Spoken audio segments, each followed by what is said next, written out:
बरकातुहू की सदारत में ट्रस्ट के ट्रस्टीज़ की एक अहम और खुसूसी नशिस्त मुनक़िद की गई।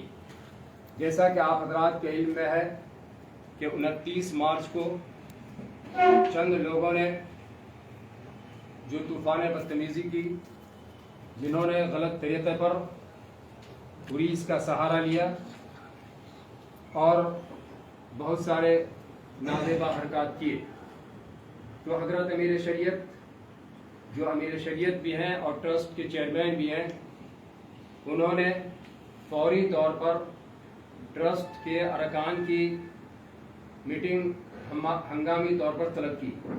चुनांचे आज 4 बजे शाम में उन तमाम हज़रात की मीटिंग हुई। आप हज़रात के इल्म में ये बात मैं डाल दूँ कि इमारत शरिया बिहार, उड़ीसा और झारखंड जो ट्रस्ट है उसके 17 मेंबरान हैं, जिनमें से जो बहैसियत ओहदा होते हैं अमीर शरीयत, नायब अमीर शरीयत, नाज़िम इमारत शरिया, काज़ी इमारत शरिया, मुफ्ती इमारत शरिया, इंचार्ज बैतुल माल।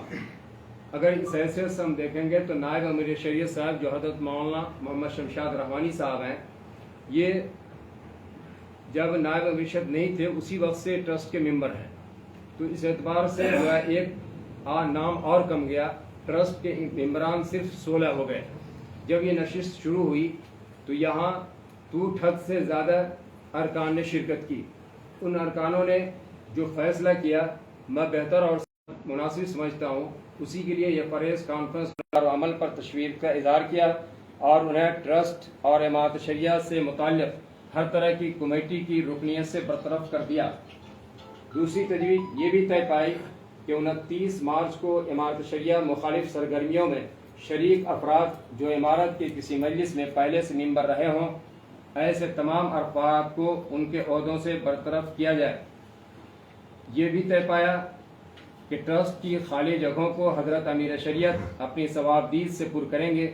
ये कमेटी इस सिलसिले में हज़रत अमीर शरीयत को मुजाज गर्दानती है। अमीर शरीयत इमारत शरिया के बैंकों में सिग्नेचरी की हैसियत से बहैसियत ओहदा मेरा नाम है कि मुफ्ती मोहम्मद सईद रहमान कासमी कायम मकाम नाज़िम इमारत शरिया का नाम शामिल किया जाए और इस सिलसिले में हज़रत अमीर शद मुद्दतुल आली के दस्तखत से बैंक मैनेजर के नाम ख़त भेजा जाए। हज़रत अमीर शरीयत ने मौलाना मोहम्मद शिबली कासमी साहब को इमारत शरिया से बरतरफ किया। ये मजलिस हज़रत अमीर की इस फैसले की ताकीद करती है। 29 मार्च को नादिबा हरकत करने वालों और इमारत शरिया के वक़ार को मजरूह करने वालों के खिलाफ कानूनी कार्रवाई की जाए। ट्रस्ट डीड के दफ़ा नंबर 9 में ये सराहत मौजूद है कि अमीर शरीयत को निज़ाम अमारत में नुक़्ता मरकज़ी की हैसियत होगी, यानी उनका फ़ैसला आखिरी और हतमी फ़ैसला होगा।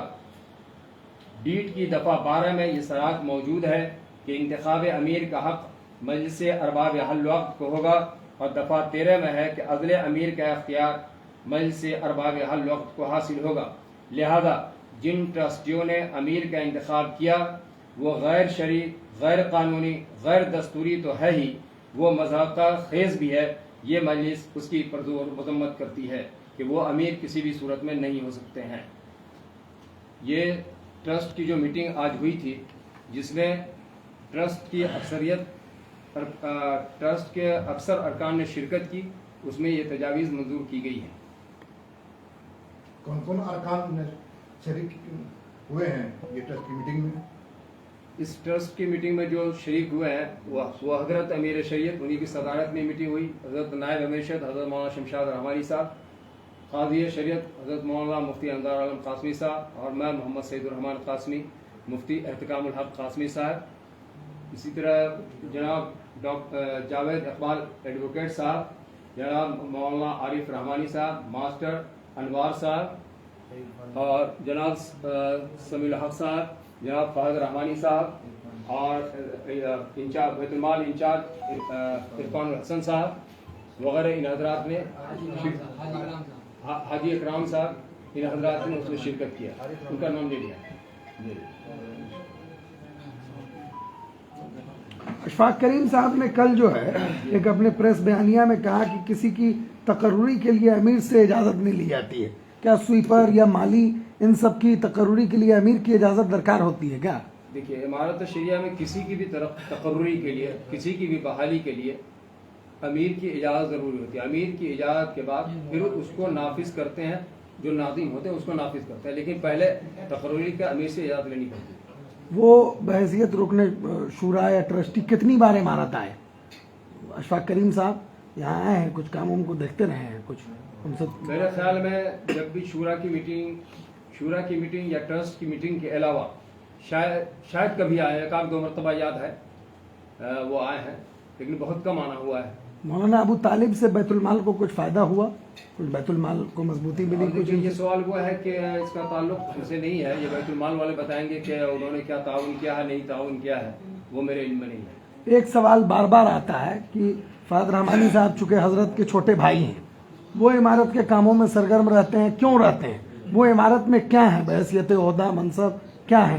इंजीनियर हामिद फ़ाद रहमानी साहब ये इमारत शाह के ट्रस्टी हैं। वो इस एतबार से कि ट्रस्ट डीड में ये बात सराहत के साथ लिखी हुई है कि खानकाह रहमानी के सज्जादा नशीं या नुमाइंदा वो इसके रुकन होंगे, तो इसे नुमाइंदा होने की हैसियत से इंजीनियर साहब उसके रुकन है। इसी तरह से मजलिस शूरा के भी वो रुकन है, मजलिस अरबाब हल्लौक़ के भी वो रुकन है। तो उनको काम करना ही चाहिए एक्टिवली। जाहिर है। और कोई सवाल? ये शिबली अल-काज़मी को हटाने जाने क्या है? इसकी वजह तो हजरत अमीर शेदी बताएंगे। बताना चाहिए ना, शिकत आपको बताए होंगे ना कि हमने क्या मामला है, वो आपको हजरत अमीर शेदी बताएंगे। तो आपको से बात नहीं है तो उन्हीं को प्रेस कॉन्फ्रेंस करना चाहिए।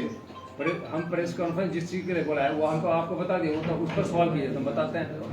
एक सवाल है कि 31 में भी काम किया, ट्रस्टी में 31 में 17, मैंने कहा कि 17 इससे पहले 17 की कोई कागजात जो वो बिल्कुल वो सारे कागजात मौजूद हैं यहाँ। 17 के जो है जो ट्रस्टी हैं 17 को कागज मौजूद हैं यहाँ। क्योंकि ट्रस्टी की बात हो रही थी जिसमें 2 लोगों की इंतकाल हो चुकी है। मैंने बता दिया आपको कि मैं जो कागज है जो ट्रस्ट की डीड है उसमें 17 अफराद हैं। अमीर शरीयत को आप मीटिंग में बोला, जब उनको हटाया गया तो कुछ तो कारण बताया ना, तो नोटिस तो दिया होगा भाई कि आपको ये हटाया दिया गया। कायम मकाम को रखने के लिए और हटाने के लिए कई मरतबा इस पूरे दौरान दसियों मरतबा यहाँ पर जो लोग हैं वो कायम मकाम बन चुके हैं। कायम मकाम को हटाने और रखने के लिए किसी वजह की ज़रूरत नहीं होती है, ऑपरेशंस की ज़रूरत होती है, ऑपरेशनल एक्टिविटी की। अमीर शरीयत को लगा कि आप कायम मकाम हों और आप उस चीज़ को फुलफिल करते हैं तो आपको कहेंगे कायम मकाम बने। एक एग्जाम्पल दे रहा हूँ, यहाँ पर वजह की ज़रूरत नहीं। बाकी हर ऑर्गेनाइजेशन में कुछ इस सीनियरिटी पर कुछ इंटरनल वैल्यूज़, कुछ इंटरनल डेटा होता है, उस वजह से उसको पब्लिक नहीं किया गया। हो जाएगा वो, लेकिन अभी वो पब्लिक नहीं। ये अभी माशरे में ये सवाल ये है, बात कर रही है कि क्या वजह है कि शिबली अल-काज़मी को हटा दिया गया है? क्या उस पर कोई इल्जामात है, कोई गबन का मामला है या फिर कोई मामला है? क्योंकि मेरे नजरों के सामने की बात है। देखिए, हजरत मौलाना अनीसुर रहमान साहब इस अदारे के नाज़िम हालात के एक बैग में जब कैफे में आया और पाया कि एक किसी और लगी हुई है,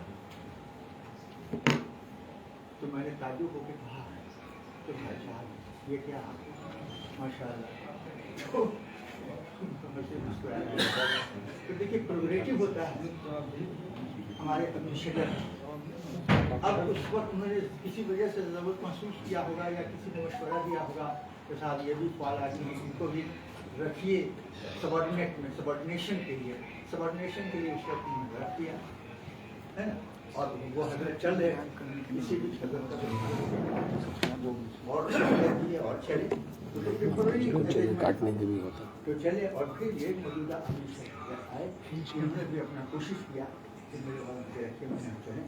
अब किसी वजह से और लगा होगा कि नहीं मुफ्ती सईद रहमान साहब की सर्विसेज यहाँ ज़्यादा बात हो सकती, इसी वजह से। ये तो वही जानते थे, उन्होंने ठीक कहा कि हमको मालूम अमीर शरीयत साहब को इस बात